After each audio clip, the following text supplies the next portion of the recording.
Bismillahirrahmanirrahim. Assalamualaikum warahmatullahi wabarakatuh. Alhamdulillah pemirsa TVmu dimanapun Anda berada. Kembali hadir bersama saya Syah Marsha dan program catatan akhir pekan TVmu. Seperti biasa menyajikan berbagai informasi yang berkaitan dengan persoalan keumatan dan kebangsaan yang akan kita ulas dalam perspektif persyarikatan Muhammadiyah bersama Ayahanda Ketua Pimpinan Pusat Muhammadiyah Profesor Dr. Dadang Kahmat. Dan pemirsa, pada kesempatan kali ini kita akan membahas salah satu peristiwa bersejarah dalam dunia Islam. Ya, ini seperti kita telah dengar bersama sejak beberapa waktu lalu, yakni terkait peresmian kembali sebagai masjid. Jadi Masjid Hagia Sophia atau Hagia Sophia di Turki yang kita kenal sejak dahulu zaman kekhalifahan Turki Utsmani, penaklukan oleh Sultan Mahmud Al-Fatih pada tahun 1453 Masehi, yang sebelumnya merupakan katedral dan beralih fungsi dan dijadikan masjid oleh Sultan Mahmud Al-Fatih sebagai bentuk salah satu kemegahan, salah satu bentuk kekaisaran Turki Utsmani, kejayaan kekaisaran Turki Utsmani pada waktu itu. Namun pada era 86 tahun silam, di era Presiden Mustafa Kemal Atatürk yang dikenal dengan tokoh sekuler, menjadikan masjid tersebut sebagai museum. Dan hingga beberapa puluhan tahun penantian, Hagia Sophia kembali berkumandang azan. Dan tepatnya pada 24 Juli 2020 menjadi hari pertama untuk pelaksanaan hari Jumat, sholat Jumat berjamaah di Masjid Hagia Sophia. Dan untuk pada kesempatan kali ini kita akan membahas, mengulas tema Jumat pertama di Hagia Sophia. Nah, ini menjadi tema kita pada kesempatan kali ini. Dan seperti biasa telah hadir bersama kita Ayahanda Profesor Dr. Dadang Kahmat. Dan langsung saja kita sapa pemirsa. Assalamualaikum Ayahanda.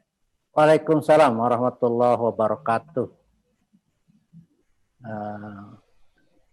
Ayahanda, alhamdulillah kita berjumpa kembali dan catatan akhir pekan Ayahanda. Apa kabar Ayahanda?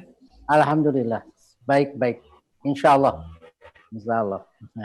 Alhamdulillah Ayahanda, pada kesempatan kali ini kita mengangkat tema tentang dunia Islam Ayahanda, yang berkaitan dengan Jumatan pertama di Masjid Hagia Sophia setelah 86 tahun menjadi museum. Nah, ini menjadi tema kita. Mungkin di awal bagaimana mungkin Ayahanda bisa menceritakan tentang Masjid Hagia Sophia ini Ayahanda. Silakan Ayahanda. Ya, bismillahirrahmanirrahim. Assalamualaikum warahmatullahi wabarakatuh. Para pemirsa TVmu, seperti yang diketahui bahwa pada tanggal 20 kemarin Masjid Hagia Sophia yang tadinya museum, menurut keputusan Pengadilan Tinggi Negeri di Turki, dikembalikan fungsinya menjadi masjid. Memang itu bangunan yang sangat kuno, 1500 tahun umurnya. Pada tahun 1453 itu di Konstantinopel ditaklukkan oleh Muhammad Al-Fatih, dan masjid itu dibeli, bukan dirampas, dibeli oleh harta pribadi Sultan, lalu diwakafkan kepada umat Islam yang ada di sekitar Turki itu. Oleh karena itu, ketika Kemal Atatürk berkuasa, sebagaimana yang dikatakan oleh Pak Ananda Ihsan tadi, tahun 1934,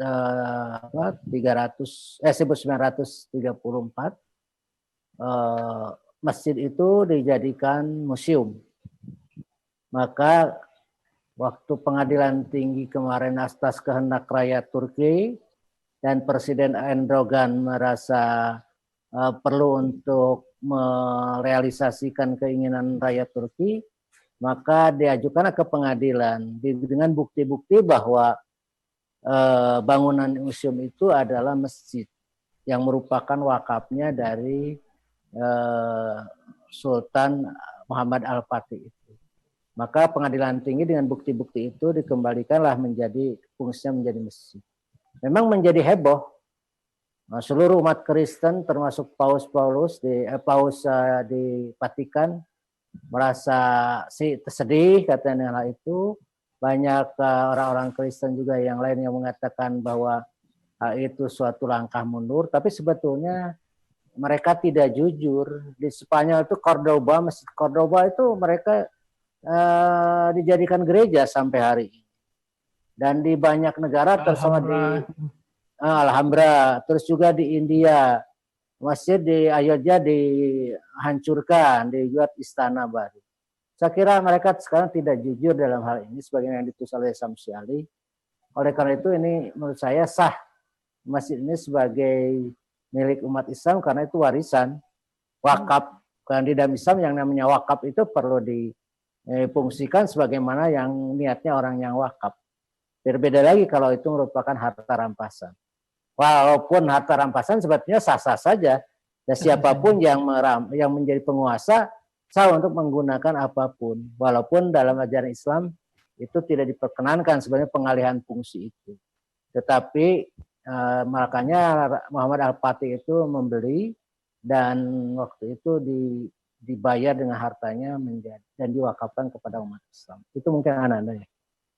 Kita juga di awal sempat mendengar bagaimana kisah Sultan Muhammad Al-Fatih yang datang di saat gereja dulu Hagia Sophia masih sebagai salah satu katedral untuk menjamin umat di sana bahwa saya Muhammad Al-Fatih menjamin keselamatannya dan terkait kebebasan beragama. Seperti itu Ayanda.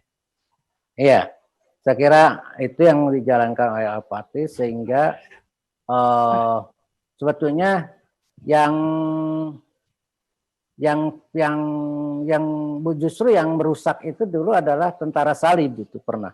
Nah, Raja Al-Fatih itu memelihara dengan baik, toleransi beragama dikembangkan sehingga mereka merasa orang-orang Koptik maupun orang-orang Ortodok kuno itu merasa terayomi oleh Raja Sultan Al-Fatih itu. Saya kira itu mungkin gambaran dari memang kepemimpinan Muslim harus seperti itu. Yang dikembangkan oleh Rasulullah sama seperti itu, yaitu kita memberikan toleransi, tidak memaksakan agama kepada orang lain, apalagi menjadikan tempat ibadah orang lain menjadi masjid. Itu saya kira tidak ada dalam tuntunan Rasul. Bahkan Rasul kalau mengirimkan tentara perang, dia memberikan amanat.